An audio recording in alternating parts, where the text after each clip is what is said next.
Hey, this is JDeg, and we got another video today. We got a patch, got a little, I guess, backtracked, but today we finally got it.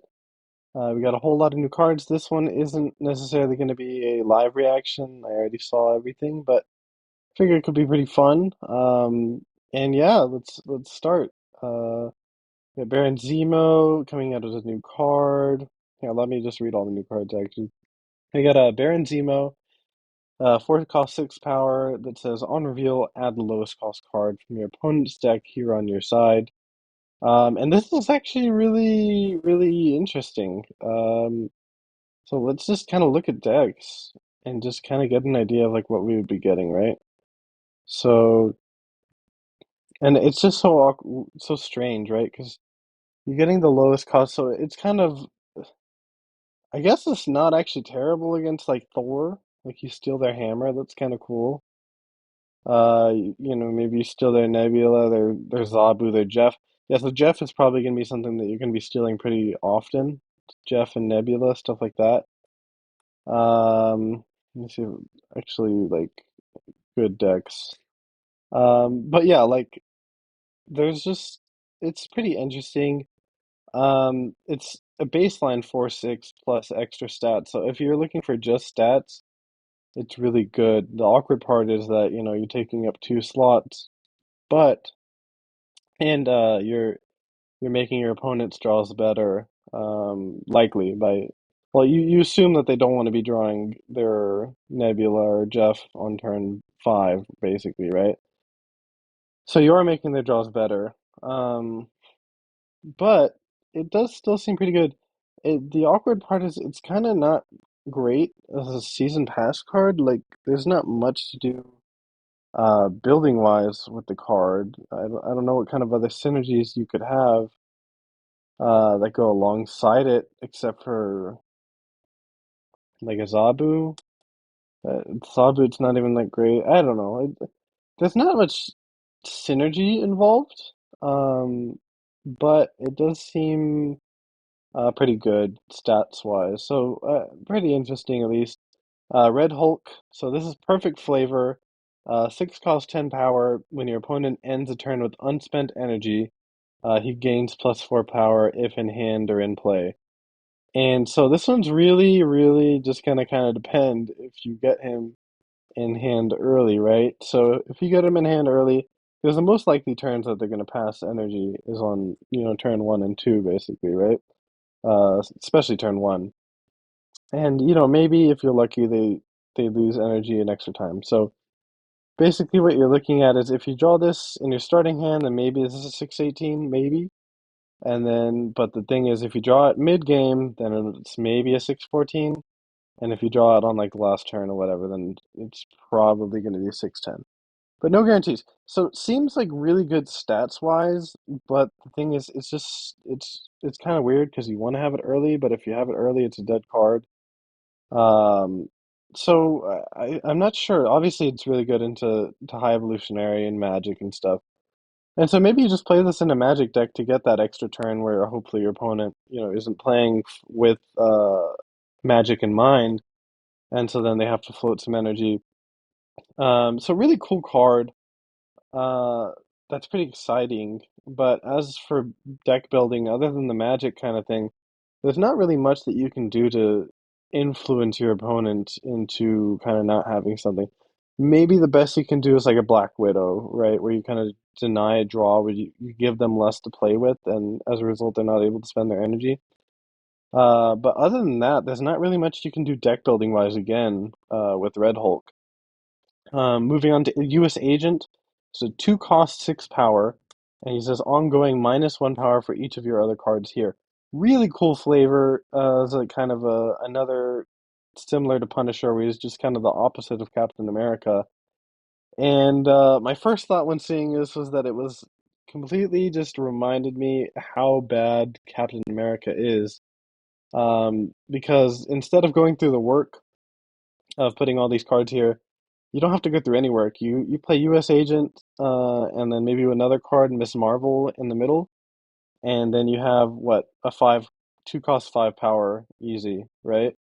Um, and then if you need to, then it's a 2/4 if you add an extra card. Like it's not bad at all, right? So it seems really, really powerful. Easy shoe-in for a lot of decks, especially with Miss Marvel around to try and abuse. So I don't see any issues here. As for synergies, I'm trying to think of what decks, because I don't know. I'm trying to think of what decks would want to use this specifically. For synergy wise, I should say, curves really well with zero. So you go zero on one to US Agent on two, kind of like that lizard play that you would usually do beforehand. And I'm sure that there's other things that I can figure out. Maybe I do a kind of a later update video once I've kind of figured out decks with these cards.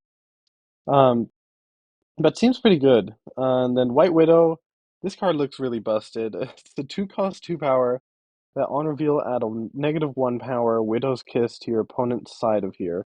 So it's not even to the hand. And then White Widow's Kiss is a one cost -1 that says ongoing your other cards here have -1 power.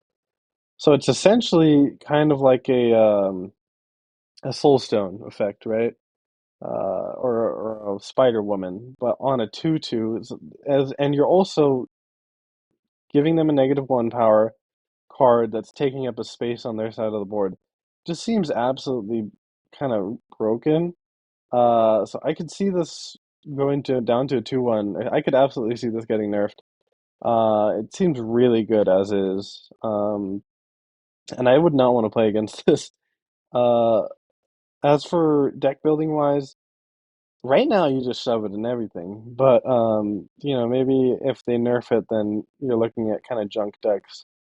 And maybe something else that can kind of abuse that off the top. Off the top of my head, all I can think of is kind of abusing the fact that you're also taking up a board slot from them. Oh, not to mention Abomination and High Evolutionary works really well with this. I'm sure you can get a lot of discounts using that semi Soulstone effect. Valentina, this one's really interesting. She is a two cost, two power, and she says on reveal, add a random six cost card to your hand. Give it -2 cost and -2 power. So if we look at, because yeah, if we look at cards right now, just out of curiosity, right? We can go to cost and we can just see what six cost cards there are. Now, the awkward part is you're going to be getting Agatha, um, but I'd like to think that they're gonna, because they've coded it specifically for Nick Fury, to not give you Agatha. So I would hope that Valentina's also not going to give you Agatha. But let's just look at six cost cards, right? So you get a four cost 12 power Giganto. That seems really good. You get a four cost seven power Heimdall, not so good. Hela, not so good. Let's see, what a four cost eight power Helicarrier. Are you happy with the 4/8? Off of a 2/2? I'd like to think that you're pretty happy with that. Um, I guess time will tell. Four cost 10 power. Four cost Infinite is really good. You only have to pass turn three, and then you get an 18 power Infinite. So that seems really, really good. Leader, not so great, but maybe you can kind of jam in with something else. Tribunal, maybe not so great, considering your deck isn't built around it, but not terrible. Magneto, great. Odin, situationally good. Onslaught, situationally good. Probably bad for the most part, though. Orca seems really good. What is that? The four cost 9 power, but you get the +5, so four cost 14. Seems really good. Blob seems really good, especially because he's gonna work well with the fact that you're eating earlier, and his cap is 15 power. So if he starts at -2, then that's fine. Actually, no, it says gains 15. I lied. Sorry. Destroyer, 4 cost 14. Really good just because of, you're going to be playing it earlier before you've completely developed your board. So Destroyer seems really good. Doctor Doom seems absolutely insane. Galactus, kind of funny, but probably bad. And yeah, you got Zola. Zola's pretty interesting. I don't know. You don't really want to copy anything that you played on three, so maybe Zola isn't great. Apocalypse isn't great. She-Hulk's pretty interesting. Four cost eight, and then you just pass on turn three or something, and then you get a one cost eight plus a three drop on turn four. Seems really good. Spectrum, probably bad. Thanos probably okay. Ultron really bad, as always. And then Null bad. Alioth what? 4 cost 0 power, destroy something. I suppose it's situationally okay. And Scar. So yeah, look, a lot of really good hits. That Infinite probably being the best one by far. But I would not be surprised to see this being a card that you really want to pick up. Um, yeah, that's really I didn't really look at the 6 drop cards before recording this, so that's really interesting. Just how many good hits there are. And then Red Guardian, a 3 cost 4 power. On reveal, remove the text of lowest power enemy card here. And so usually so it's lowest power, not energy. And so that's usually, assuming that you play this on curve, then you're going to be hitting a 2 drop or maybe a 1 drop if, you go to the other lane. So we can look at that actually. And so let's just see. I'm just going to skip to 2 cost cards, and then we can go back to 1 cost cards in case there's anything really good there to hit. But yeah, the good ones to hit: Ravana, Zabu, Jeff is like eh. Collector's okay. There's a lot of these hits where like it's okay, but if the Zabu, if they got off a 3 cost, if they pay 3 for a 4 cost on turn 3, then the Zabu is worth it. You know what I mean? And you play it at 3 cost 4 power. So you gotta think of the opportunity cost that you're doing. You're paying a 3/4, um, and a lot of these are pretty mediocre. Like I don't care about stealing their armor too much. I don't care about what else? Carnage. Not a big deal. Right, so a lot of these are just kind of mediocre hits. Morbius is probably the best one I can think of, but half the time discard isn't even a big deck. But uh, Craven's okay, right? And so then what? Are there any of these really good to hit? I don't see any 1 drops that are really good to hit, right? So I guess Black Knight sort of, right? But a lot of these sort of nebula. But yeah, a lot of these are not great hits for the opportunity cost where you're playing a 3 cost 4 power. So I'm not big on this one. Like my first thought of it was Zabu, but like they just play a 4 cost card on turn 3, and then they got enough value to justify playing a 2/2 because you played a 3/4. It's not like you came out on top there, right? Now my question is, when it says remove the text, does that mean like if the Nebula went to 3 power, because I didn't play something on turn 2 there? When I can remove the text, is it going to go back to a 1/1 or is it going to stay a 1/3? Um, just something to wonder. I assume it's going to stay as 1/3. But either way, I'm not big on this card. I don't think it's great. He does have a really good spotlight variant though. Some text change or not text change, just some updates to cards. Pixie got completely nerfed. She used to be 1/3, and now she's a 2 cost 1 power card. And she's gonna shuffle cost of cards only in the decks. Shuffle the cost of cards for cards that only started in your deck, so she won't work with Thanos now, which is another big nerf. So now she's really just kind of an extra lockjaw. Helicarrier got buffed though. Instead of just giving you 3 cards when discarded, it's going to fill your hand, which is really interesting, especially with Corvus Glaive coming in later this month. That ramp helps a lot and makes it kind of interesting with Collector and Meek. Maybe you do like a Wong Modoc turn, and then your Meek and your Collector get really big. Your Morbius as well, right? So that's kind of interesting. I really like this Helicarrier change. Omega Red got a really cool buff, so instead of having to win by 10, you just have to be winning, and then he'll give +3 power to your other locations. So the effect got slightly nerfed, but the condition is way easier to reach. And he's actually really interesting now. He's kind of like a mini Miss Marvel. And so I think Miss Marvel is still going to be beating him, but maybe you run him with Miss Marvel in some kind of lockdown deck. And he could be really interesting there. So I really like this rework, and it actually makes him interesting. He might be playable, actually. He didn't see. I played with him a little bit today, and he did not seem bad at all. So I'm really happy with this change. And then Beast. Pretty weird that they changed Beast, because I felt like he was in a pretty solid spot, but they did change him. So he gets reverted from a 3/4 back to a 2 cost 2 power, but like beforehand. But instead of keeping that discount, they're only going to cost one less on the next turn.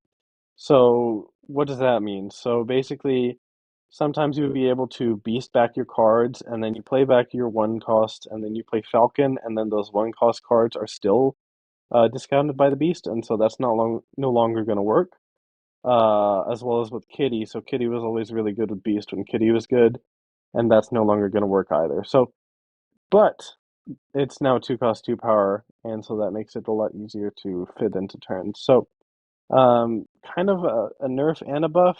I don't really know why they messed with him, but they did. So, hopefully he feels good for you guys to play around with. And the inevitable Hope Summers nerf. Beforehand in the last month, she said after you play a card here, you get +2 energy next turn as a 3 cost 3 power. Looked absolutely insane. You would have literally just played it with any single card and it would have been broken.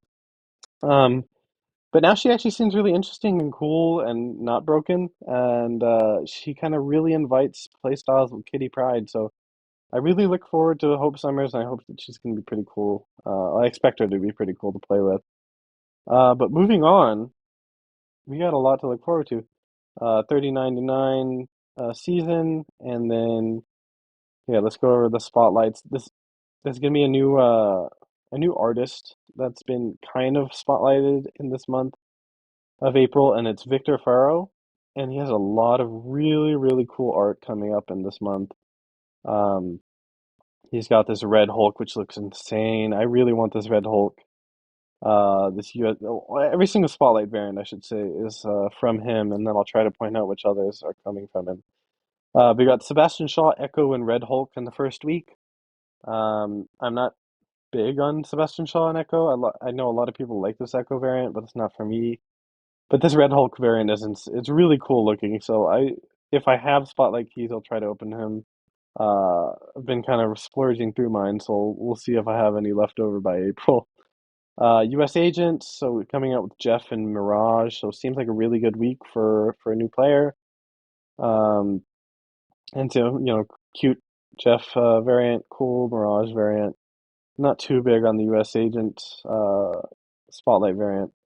Then we've got White Widow coming out with Lady Deathstrike and High Evolutionary. I love this Lady Deathstrike Spotlight variant, and I really look forward to trying to open that. It seems like a really well. It seems like a good week. Maybe as a new player, you don't want Lady Deathstrike, but White Widow and High Evolutionary, great pairing, and seems like a really good duo. And then we've got Valentina coming out with Snowguard and Nico Minoru.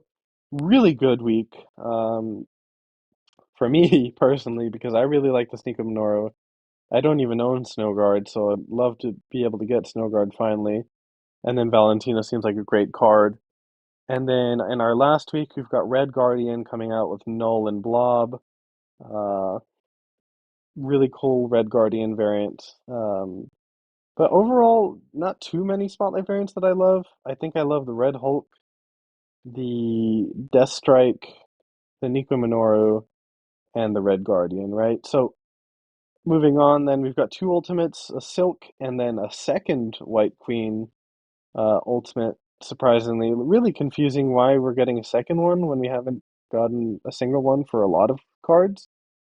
Uh, it's a cool variant, don't get me wrong, but just really strange that we're getting two for a card. But now we go on to the really cool stuff, and we got our new variants. So, like I said, Victor Faro, and this is the Season Pass Abomination. It looks absolutely insane. This is probably one of my favorite variants that got data mined, and I'm really looking forward to it. Um, from there, we've got a Hip America Chavez, not too big into that. This Baron Zemo looks really cool from Victor Faro. Um, Captain Marvel Hip and Cloak Hip look really good. Really looking forward to getting this Captain Marvel. Cute little Deadpool, some Doctor Octopus. Really cool fantasy havoc. I swear all the fantasy variants always end up looking really good for some reason. Even though they have different artists. So this havoc looks really cool. Um, I love the baby Hercules. I love this Venomized Jeff. It looks really cool. Some people were saying that it was an ultimate variant, but it's not marked as one on here, so maybe it is, maybe it isn't. I just know that I'm looking forward to trying to get it. It looks really cool. And let's see what else we've got. Ryan Gonzalez, Iron Lad. I like the background, but his face is really ugly to me. So maybe I'll pass on him. Gator Loki, Hip Meek. This one might be my favorite actually. I love Hip Meek. It looks so cool. I just love his little eyes and his arms and everything. It just looks perfect. So I'm really looking forward to getting this. Jacinto Moon Knight. So it looks like there's an album coming out with Jacinto that's going to be having this Moon Knight as a reward. It's really cool. I love pink like that in backgrounds. Two really cool Mr. Sinister variants. Um, Glad to see Proxima Moon Knight getting a variant. A lot of these new cards haven't really been getting second variants lately, which is really weird. So I'm glad to see that she got a variant. Um, Dan Hip Rock Slide, Ghost Rider Red Hulk for some reason. I don't know. I'm sure there's a comic book reason why. Uh, and then a really cool Peach Momoko Scarlet Witch that I'm really looking forward to. I never play Scarlet Witch, but this makes me want to play her, which is the sign of a good variant. We got Justina, Sarah, which is really interesting. Justina never misses, so really looking forward to that. Let's see what else we have. None of these. A pretty cool stature. Infinite variants are always cool. And then, oh, I guess that's it. Oh, and a Zabu coming from that same artist, Victor Ferro again. Another just really cool variant. I think he's a really good artist that looks really interesting. Um, and yeah, so we got a Pixel album for Destroy if you guys want. I thought that was really funny. They have a Sabretooth, variant, but then the emote is Wolverine, which is really weird, but up to them. And for some reason, the Midnight Suns card back. I don't really know what that's about, but maybe that's coming later. And that's it. So if it were up to me, I don't know if I'm rating the Spotlight weeks. I think it's probably going to go the White Widow week and the Valentina week, followed by U.S. Agent week, and then the Red Hulk and Red Guardian week are probably going to be last. But obviously, it's up to you. Blob is really cool if you want to play Thanos. Null is, well, you want Null if you're playing Destroy. So there's a lot of different things involved, I'm sure. But uh, and as for new cards, if I'm ranking them, I guess White Widow's an S tier for sure. Valentina's probably an A tier. Then I'd put Red Hulk and U.S. Agent in B. And I'm not sure on Baron Zemo. He's kind of between a B and a C to me. It's just really strange because usually you have a season pass card be something that's like pretty easy to deck build with and figure out ideas for. But in synergies, Baron Zemo doesn't really have much though. So it's kind of something different from what we usually expect from the season pass card. So I'm hoping that we can get some buffs and nerfs and things to rework the cards that would make him kind of make sense with them. We usually see that before a season comes out, that they kind of do some reworks to work with new cards. And Red Guardian probably going to be my what the heck? Red Guardian probably going to be my last card that I don't think is going to be good at all. I wouldn't be surprised if he got buffed. But yeah, I'm really looking forward to the season. Before I started talking about this, I wasn't too hyped on cards, but now after the video, I got really excited for like Red Hulk. I don't know why. And maybe it's just the variant that I'm really looking forward to. But yeah, I look forward to it. And oh, one last thing that I did want to do is that the variants coming out. Just wanted to look over them with you guys. And so I'm really, really happy because, as you can see, Dan Hip Armor is coming out in a couple days, as well as some other hip variants. We've got a Dan Hip album coming, so then this Squirrel Girl is probably going to be the reward. We've got Dan Hip X23 and Agent Coulson, and then we've got Dan Hip, Jane Foster, and Colleen Wing, Jane Foster. I'm really looking forward to. So a lot of stuff that Wasn't Datamine beforehand. Looks like they added it. So I'm really looking forward to that. We're gonna have an art germ week coming at the end of the month. And if I go down to April then, and then let's see what interesting stuff is here. Let me see if I can find anything cool. Uh, yeah, so like that Red Hulk variant is still really cool. Um, we got Blueprint Sentinel, so I'm not a big fan of Blueprint variants, but I know a lot of people are. So I'm really happy for them.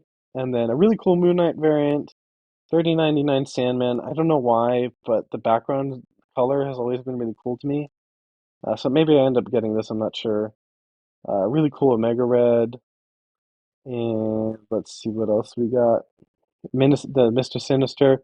This Doctor Doom variant is finally coming out, so good to see some Doctor Doom variants coming. Um, and then yeah, that looks to be all the interesting ones. I know some people like this Captain Marvel.